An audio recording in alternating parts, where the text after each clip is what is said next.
జాగ్రత్తగా సాధ్యమంత కోపాన్ని తగ్గించుకొని బతకాలి. ఎట్టా అందరు రెచ్చగొడతంటే అని. దేవుని స్తోత్రం, హల్లెలూయా. దాన్నే భక్తి సాధన అంటారు. బైబిల్ చెప్తుంది, దేవభక్తి విషయంలో నీవే సాధన చేసుకొనుము అని. సరే, వీళ్ళందరూ ఇలా వెళుతున్నారు కదా, ఎందుకు అని మనిషి ఆలోచించాల్సి ఉంది. ఎందుకంటే నా పేరు వెంకటేశ్వర్లు, ఇందాక దావీదని పరిచయం చేశాడు, నిజమేను. నా పేరు వెంకటేశ్వర్లు. యేసు ప్రభు ఎవరో తెలియనప్పుడు నా పేరు వెంకటేశ్వర్లు.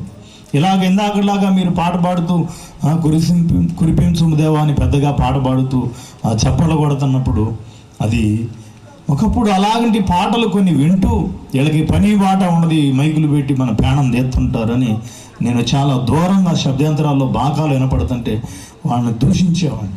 ఎందుకంటే నాకు తెలియదు, నేను దూషించానని దేవుడిని అనేది శిక్షించాలి. ఎందుకంటే ఏ మనిషినైనా వారి గురించి పూర్తి సమాచారం లేనప్పుడు అపార్థం చేసుకోవటం సాధ్యం.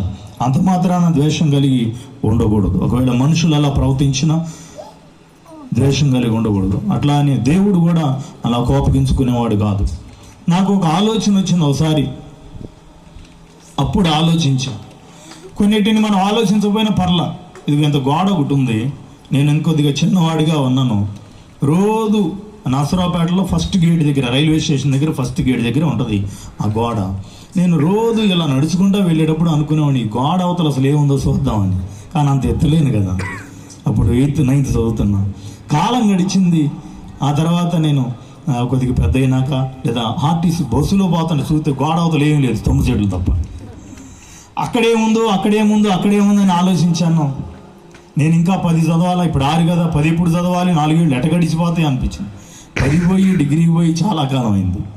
కొన్ని మనం ఆలోచించకపోయినా పెరిగి పెద్ద అవుతాం. కాలక్రమంలో పిల్లలు పెద్దవాళ్ళు అవుతారు, పెళ్ళిళ్ళు అవుతాయి, పిల్లలు పుడతారు, కాలం అంతా కూడా గడిచిపోతుంది.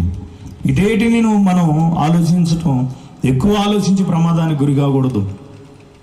అయితే ఒకదాని గురించి ఆలోచించాలి. ఏంటి అంటే, ఈ జీవితానికి అర్థం ఏంటి? దేవునికి స్తోత్రం, హల్లెలూయా. ఫలితార్థం ఏంటి జీవితానికి ఆలోచించాలి. ప్రసంగి గ్రంథం చివరి అధ్యాయము చివరి వచనం, ఇదంతా తరచి చూడగా తేలిన ఫలితార్థం ఒకటే అని ఉంటుంది. ప్రసంగి గ్రంథం చివరి అధ్యాయము చేయాలి. వాళ్ళందరికీ ఒక విధి ఏంటి అంటే, ఒక నియమం ఏంటంటే, దేవుని యందు భయభక్తులు కలిగి నడవటం. ఇదంతా వినిన తర్వాత ఏంటి అంటే, ఈ భూమి మీద జరిగే అన్ని విషయాలు విన్నాక, చూసినాక, ఆలోచించినాక తేలిన ఫలితార్థం ఇదే అన్నాడు. తప్పకుండా మనం ఆలోచించాలి. ఎందుకంటే